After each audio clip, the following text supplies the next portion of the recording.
Talagang bangon bayang mahal, pero kasi meron po tayong lumabas na ika nga ulat na ang Pilipinas ay, ito pakinggan po niyo, ulat ito ha, na ang Pilipinas ay isa pa rin sa pinakamahusay globally sa investor relations at debt transparency. Batay po sa ulat ng Institute of International Finance o IIF ngayong 2025, nananatiling kabilang ang Pilipinas sa mga pinakamahusay na bansa sa buong mundo pagdating sa investor relations at debt transparency. Sa inilabas na IIF Investors Relations and Debt Transparency Report noong July 9, nakakuha po ang ating bansa, ang Pilipinas, ng 49.3%. Mas mataas kumpara sa 48.8 noong 2024 at 47.8 noong 2023. Una naman ngayong taon ng Indonesia na may 94.4 points. Konti lang ang diferensya. Bahagya lang. Ano na yan? Statistically tied para sa akin. Kasama rin sa top 5 performers ang Brazil, Turkey, Hungary. Habang nasa pinakailalim naman ng listahan sina Gabon. O hindi ano po to, bansa po yan, Gabon. Habang pa kasi pag Gabon, lupa. Bansa po yan. Vietnam, Cameroon, at Bolivia.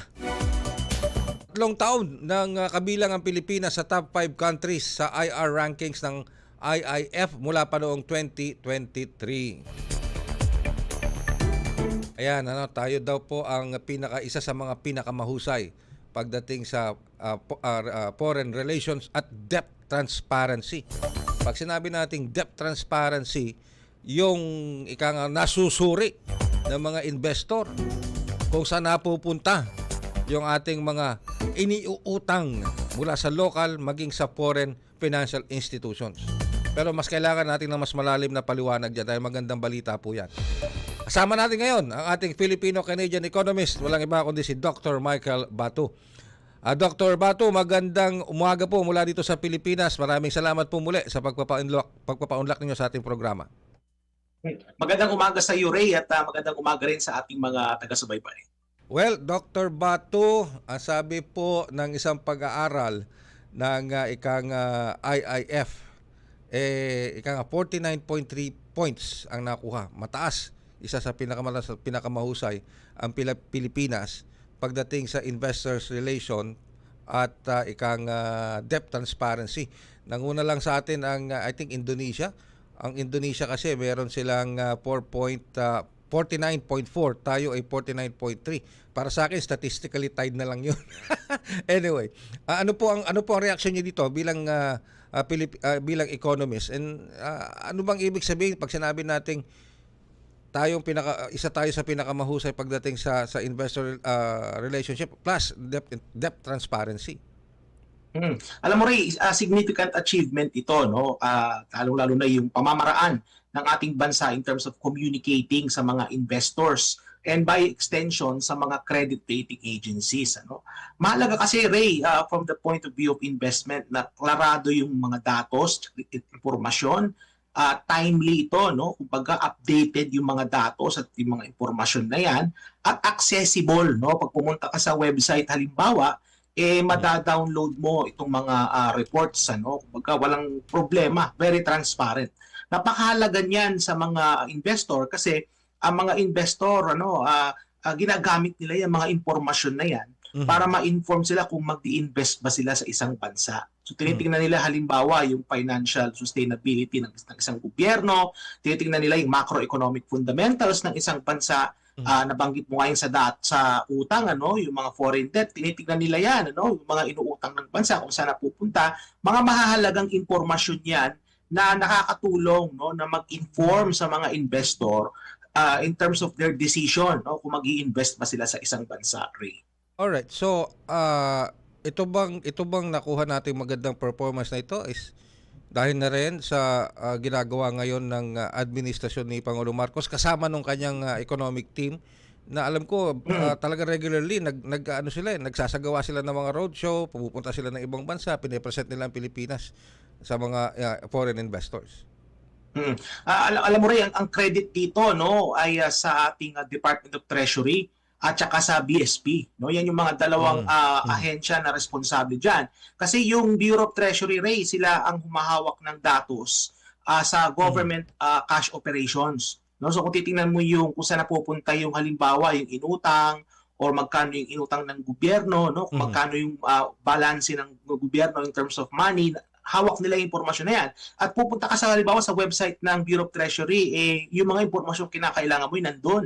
Ako nga mismo rin from a personal experience, pag ako'y nagre-research halimbawa patungkol sa government cash operations, napakadali. Punta ka lang sa Bureau of Treasury, you can access the information. Uy. By the same token, ganun din sa BSP, Ray. No? The BSP has been very transparent in terms of providing information patungkol dun sa kanilang mga assets at mga liabilities nila, no? At kung ano man yung mga activities na ginagawa nila, they're very transparent. And itong mga ito, Ray, no, this was able to help the country elevate its status in terms of one of the most transparent in terms of itong data na itong recognition na natanggap ng ating gobyerno. And ito, Ray, bahagi ito ng matagalang reforma ng ating pamahalaan in terms of being transparent. No? Matagal na reforma ito at nakikita natin na ngayon nagbubunga na ito.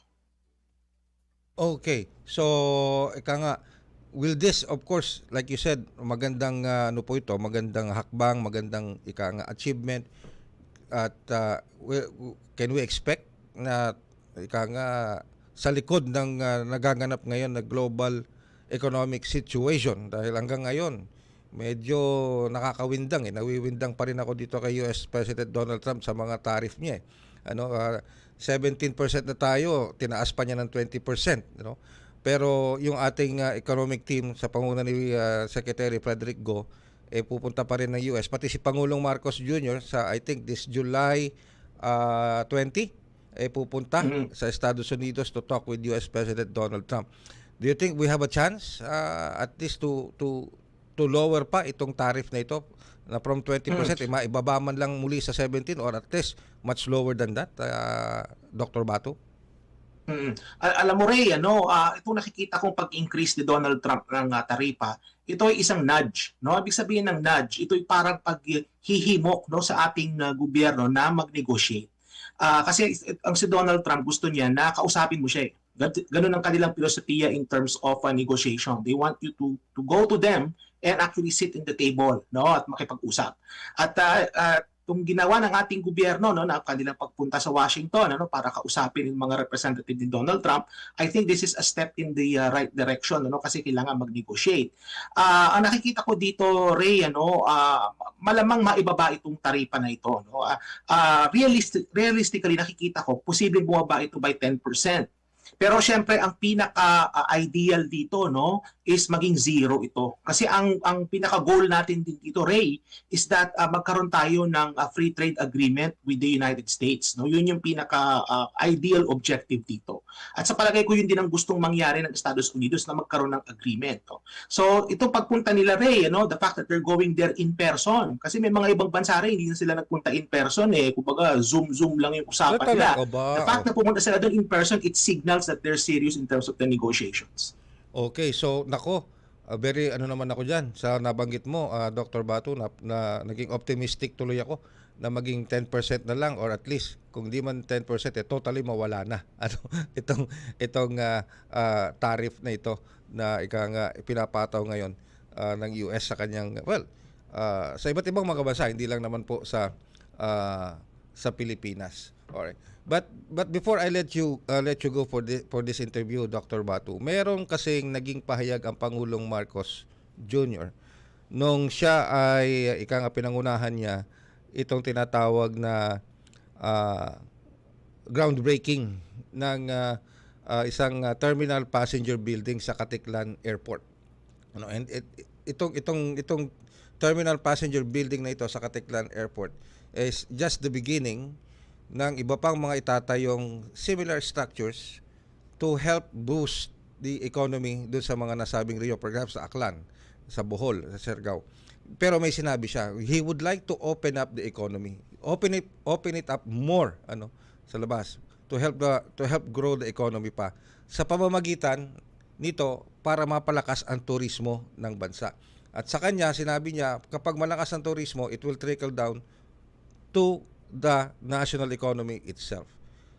Ano po ba ang reaksyon niyo? Ano bang pananaw niyo doon? Will that happen kung talagang lumakas ang ating turismo dito sa Pilipinas? Mm. Alam mo Ray, itong mga tourism infrastructure no na mention mo kagaya itong itatayo pa lang no na terminal diyan sa Katiklan at saka sa iba't iba pang bahagi ng ating bansa.